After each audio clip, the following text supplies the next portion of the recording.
Chapter 286, A Taunting Smile. In the clock tower of East Balam Dock, Klein hid in the darkness, while donning a clown mask as he quietly stared at the dormitory of the Dock Union. An airship floated above.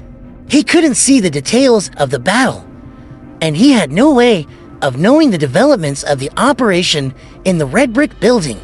All he could do was endure and determine the situation by observing the changes in the surroundings and the occasional black dot that passed by. Just then, he saw all the gas lamps in the area extinguish. All of them had been extinguished. It was pitch black there. Right in the heels of that, a feeling that left an extremely deep impression on him exploded from the small red brick building. Even from a long distance away, Klein couldn't help but tremble all over. His legs went soft, and he bent his waist. It was the feeling of being looked down upon, a feeling that repressed one's spirit. It was a feeling that was impossible to resist or face. No, don't look directly at God in his adrift thoughts. Klein seemed to recall the time when he was in the hall of the Blackthorn Security Company. It was like when he was about to activate his spirit vision to probe the mental state of Megas and the baby in her womb. That feeling was exactly the same as it was now. No, it's even more extreme and terrifying right now. How could this be? Wasn't Lanavis just bestowed with a little bit of the true creator's godhood? At most, he would be given one or two other corresponding items. Why does it feel like an evil god is about to descend?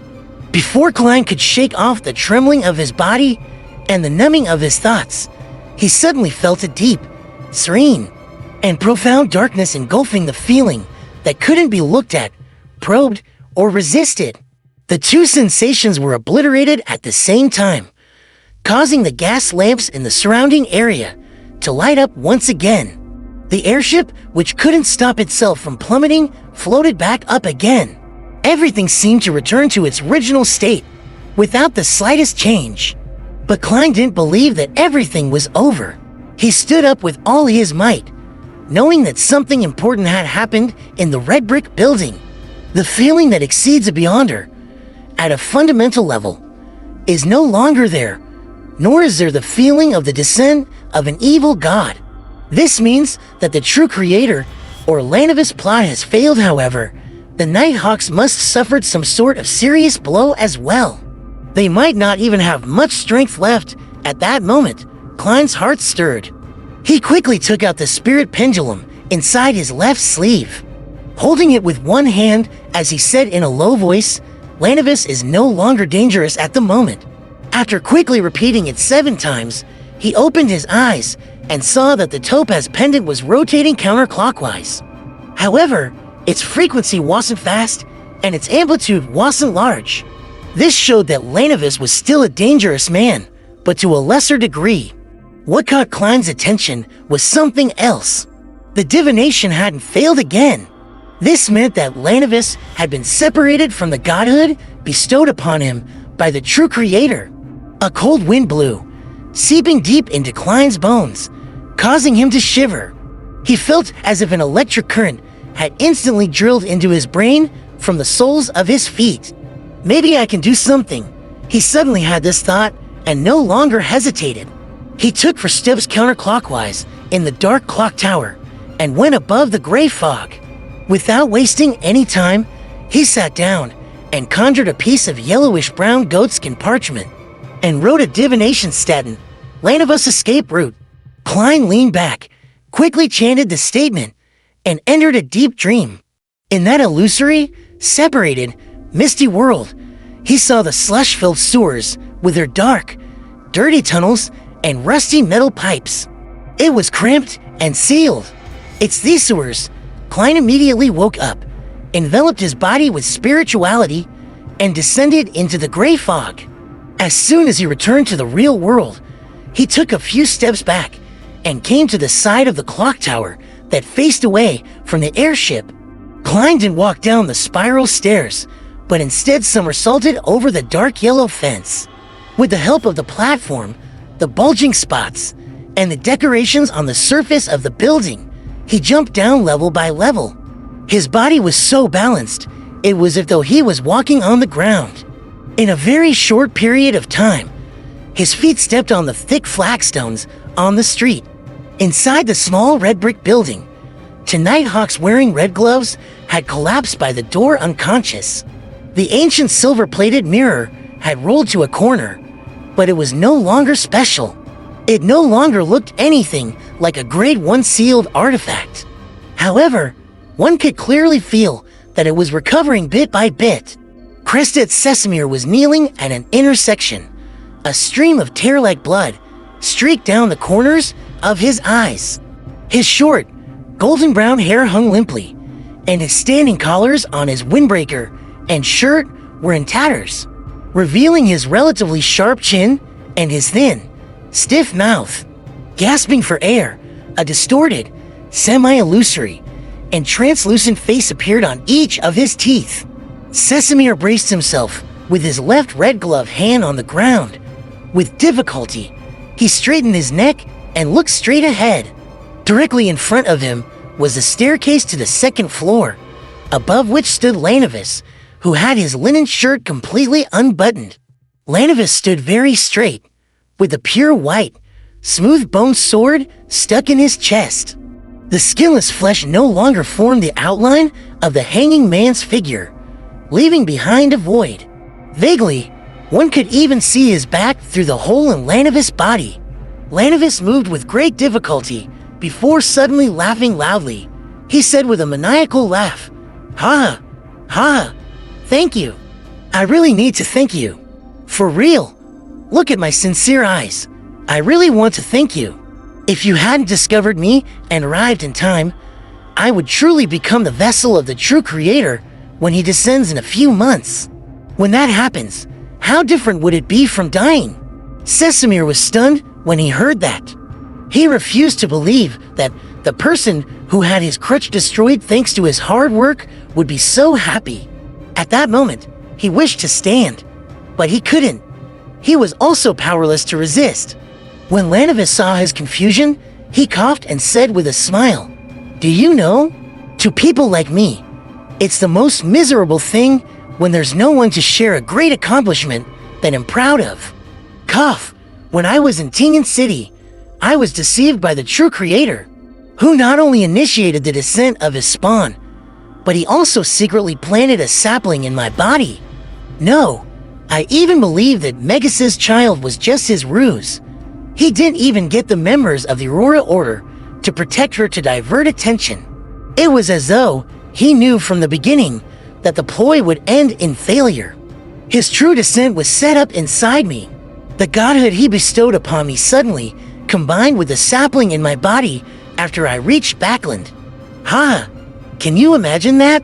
I was being replaced bit by him. In the end, I would become the true creator. Before I came up with a solution, I was found by the members of the Aurora Order through the godhood. Thankfully, they're all lunatics with simple brains. Ha! There are always so many fools. Cough! Cough! Cough! Lanavis spat out a mouthful of foul blood, seemingly recovering some of his mobility. He took a difficult step forward, and his chiseled face suddenly turned soft. For some unknown reason, as he began resembling his original self, Lanavis reached out to the staircase's handrail and laughed tauntingly. Thankfully, if the true creator wishes to fully descend and completely replace me, he'll need large amounts of pessimism, despair, numbness, resentment, and primitive evil. Only Backland East Borough, the factory, and dock area could satisfy his requirements. This gave me a chance to interact with others. I knew that it was unrealistic to report this to the police simply through the people I interacted with, because the people I come in contact could very well be members of the Aurora Order. I initially wanted to instigate a strike to get the police to notice me, but I was warned by someone from the Aurora Order. After being tortured, I could only hastily end it. I acted as though I was on the brink of losing control and had gained the opportunity to head into the sewers to vent. During this process, I secretly used my blood to corrupt the creatures living in there, turning them into terrifying mutated monsters. Unfortunately, before you could fully investigate the reason behind it, it was discovered by the Aurora Order. Apparently, a member of theirs died under a mutated monster. Sigh, now that I no longer have the godhood or the sapling, my blood no longer has such effects. After that, I was controlled even more strictly, but I still found an opportunity. I killed a prostitute and used the cruelest method to attract the attention of the police. But who would have thought that the people of the Aurora Order would disguise the case as part of a series of serial murders? I still failed to receive the rescue I needed. Out of similar opportunities, I could only use a more ingenious method. I took the initiative to request for the fiercest, craziest, most radical member of the Aurora Order to watch me, and this suited their thoughts. Can't they use their brains? Such a lunatic would get into trouble at any moment. As expected, you guys came. Phew, at that moment, Lanavis exhaled and began to move his body, as if he had finally gotten rid of the remnant effects. He pulled out the Holy Bone Sword from his chest and said regretfully, "What a pity. I can't take it with me. Otherwise, I would be quickly tracked and found by you." After the pure white bone sword completely separated from his body, not a single drop of blood remained from the exaggerated wound. The part that had disappeared didn't seem to belong to Lanavis. Lanavis pressed his right hand against his chest, bowing as he faced Crested Sesamir and company. The people on the airship outside should be recovering soon. I can't stay any longer. Thank you very much. Although you're all very stupid, you still ultimately helped me. It's an honor for foolish bastards like yourselves. Having said this, he straightened his body and smiled tauntingly. Goodbye, foolish night hawks. Use your lives to send me off. Grasping the bone sword in his hand, he abruptly took a few steps forward, attempting to stab at Crested Sesamir. But at that moment, his eyelids began to grow heavy, as he felt like collapsing into a slumber. So you still have some strength.